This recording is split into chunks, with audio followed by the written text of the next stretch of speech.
Hey, thanks for clicking on the video. Make sure you like, comment, subscribe. Now let's get on to the content. Guys, I'm gutted for Bills Mafia. I'm gutted for Josh Allen. I'm gutted for the team. I'm gutted for the city because as a Bengals fan, I feel a little bit of sympathy for them because they have been through their fair share of heartbreaks and they've gotten a lot more hope than a lot of the fan bases that are going through a lot of hell with their team.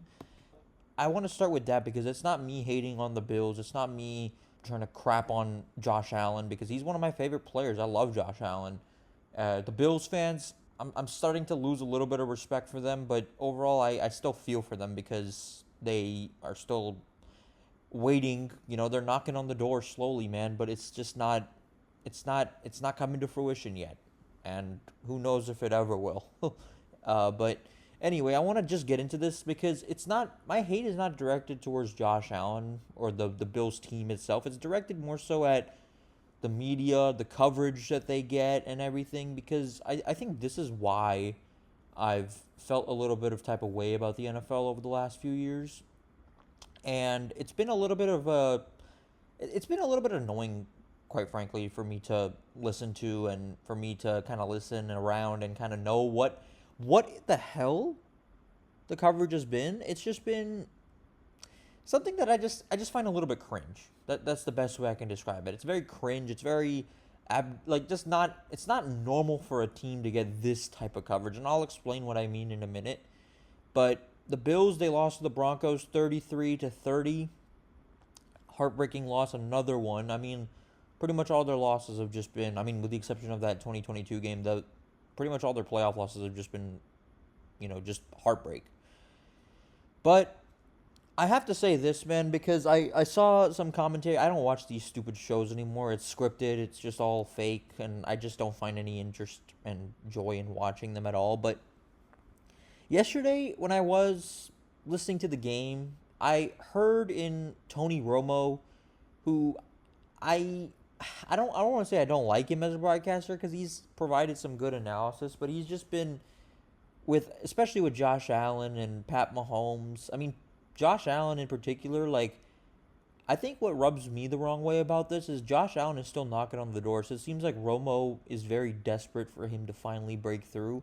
And I don't really know where it comes from, but I've noticed like Romo, Jim Nance to an extent, not so much him. But then you got guys in the media like, Dan Orlovsky. I'll just get into everything. But the Bills lose. I've noticed the commentators sound devastated. I've noticed they feel for them. They seem to be a little bit. I guess the best way I can describe it is they coddle them. Everyone's very, very gutted for Josh Allen. And the whole vibe just feels like around the commentators and I guess the team is that they really wanted Buffalo to win. And I don't think that's right. I know that Denver's a much better franchise than them. I know that they've had a lot more success, but for you're a neutral commentator. You are not supposed to be rooting for another team. I don't care what the history is. Same thing with the Bengals. If the Bengals were in the Bills' place, I would not say, "Oh, you got to root for us. We've been through more." You're a neutral commentator. There's no reason for you to be even sounding like you're rooting for Buffalo. Even if you're not, the vibe that you give off, it really sounds like you are. And, you know, again, like I said, people like Dan Orlovsky, people like Ryan Clark in the media, like instantly it's, oh, the refs screwed them. Let's talk about the mistakes. Like, Josh Allen turned the ball over 4 times, and he was upset in his postgame. And I feel for him. I'm not trying to, just bag on him. He should feel bad because he loves the game. He plays. He's one of the best quarterbacks in the league. Some would say he is the best. I would say he's one of the best. I personally rank him third or fourth somewhere in the top, you know, 2 to 4 range. You rank him. If you want to put him ahead of Burrow and Lamar because they were out of the playoffs, fine with me. Anyway, people like Dan Orlovsky, Ryan Clark. I can't stand Ryan Clark. Dan Orlovsky annoys me, but Ryan Clark I just can't stand. I don't like how he makes everything about race. I don't like just his vibe that he gives off. Like he told Peter Schrager, by the way, like, oh, like you didn't play. That's a non-player in you. Like I would rather listen to Peter Schrager talk football any day over Ryan Clark. But anyway, I mean, everybody's talking about like, oh, the refs screwed them. There's less talk about like the mistakes that Buffalo made, I guess the reason that they lost. I mean, Josh Allen threw a pick in overtime. Like there's many different reasons they lost. but it's more talk about the heartbreak, and there's a lot of sympathy that goes around for Bills fans, Bills Mafia, and Josh Allen. Like, let me tell you, do you think if Joe Burrow, Lamar Jackson, Pat Mahomes, if any of them had these type of games, do you think the media would be, sympathizing with them this much? Like, maybe they would, but not to this extent. Not to the extent they feel for the fans. Like, I've never heard Bengals fans, with the exception of a few people in the media, I've never heard Bengals fans get this much sympathy. And I know Bills Mafia has been through heartbreak, but have we not? We're one of the most snake-bitten franchises in the league. It just feels like very, very double standard, and that's why the NFL is just, it's kind of mad at me, man, to be honest. But nobody's gutted, like, let me show you like this. It's selective sympathy as well. Nobody's gutted for Bo Nix for breaking his ankle. Nobody's gutted that for Bronco fans who coming off one of their biggest wins in the last decade. Literally the last decade. I mean, that were in Super Bowl 50, now Super Bowl 60. Nobody's got it for the fans for that. Nobody's got it for Bo Nix, who gets a chance to play in his first conference title game. He won his first playoff game against the Bills. Revenge for the year prior. Nobody's talking about that. Nobody's talking about the injury that is pretty much, holding the Broncos back. He's out for the year. Denver's season could be over. Now, they're not going to lie down. They're going to have Jarrett Stidham at quarterback probably. As I'm recording this, we don't know who's going to win the 2 games that are today. This is going to come out probably on Monday. But why is nobody talking about that? Why is everybody talking about Josh Allen? Why is everybody talking about Bills Mafia? Like, I saw someone send a message. Oh, here's a message for Josh Allen and Bills Mafia. Why? If you're going to do that, and no problem, shouldn't you be doing that for the other ones that have been through some too? It doesn't make sense to me. Look, I'm not trying to, I'm just going to do a quick, kind of dump here and then I'll shut up about it. But Bills lose. It's hang in there, Bills Mafia. The national media seems to be consoling the fan base. They seem to be rooting for them. The whole tone that I've noticed is it's supportive in a way, and it's also just like protective, coddling. But if we lose, it's figure it out. You guys are wasting Burrow.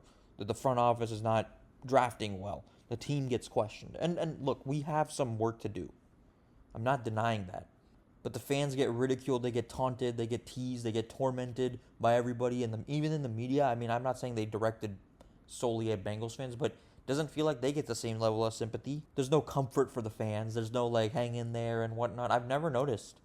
With the exception of Rich Eisen, I remember him. He was just like, Bengals fans hang in there and whatnot. Like, whatever.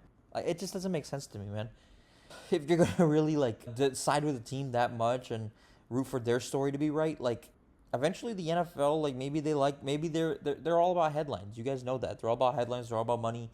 Maybe they'll play into that eventually. I don't know. But the whole thing just makes it so annoying. And you can say, oh, why do you care what other people say? I don't. I don't care what anybody says. Look, the commentators are on, and then you see, all the NFL refs BS and what they're on.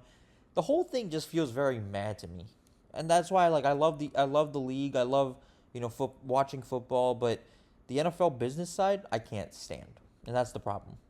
Everybody is just so hooked onto the narratives. And the NFL, it just feels like they're going to lean into those narratives eventually. But, again, last thing I want to say, the Bills fans also, one reason I'm losing a lot of respect for them is how they were acting when they beat us in this regular season. But it's also just they seem to be feeding into the attention. They love the attention so much. I don't want to say they act kind of like the one of those underdogs that are not really the underdog, but they have that nobody believes in us being center stage. For a team that hasn't made the Super Bowl in 32 years, they talk a lot. They talk a lot, and the favoritism is just, again, it bothers me.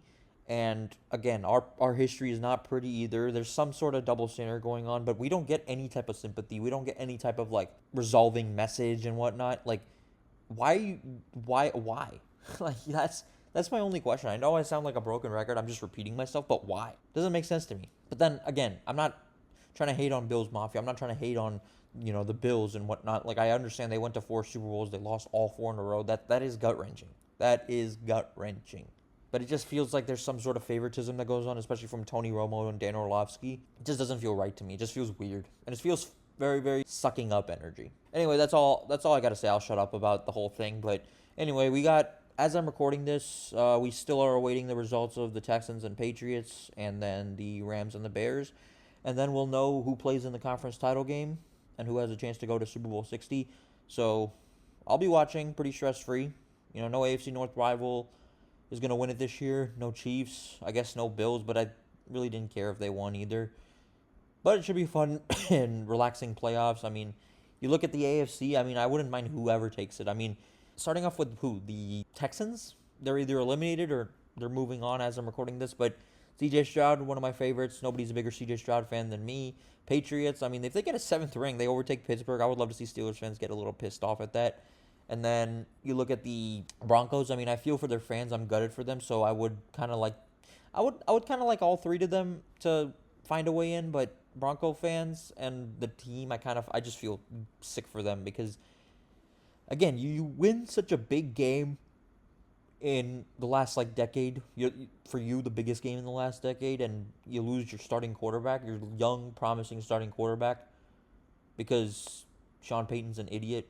And that was a terrible QB run. I don't know why they did a QB run on that. That was just dumb. But anyway, I kind of hope Denver wins because of that. But I also wouldn't mind seeing any of the AFC teams win. NFC, it's whatever. Rams, Bears, Seahawks, doesn't matter to me. Stress-free playoffs.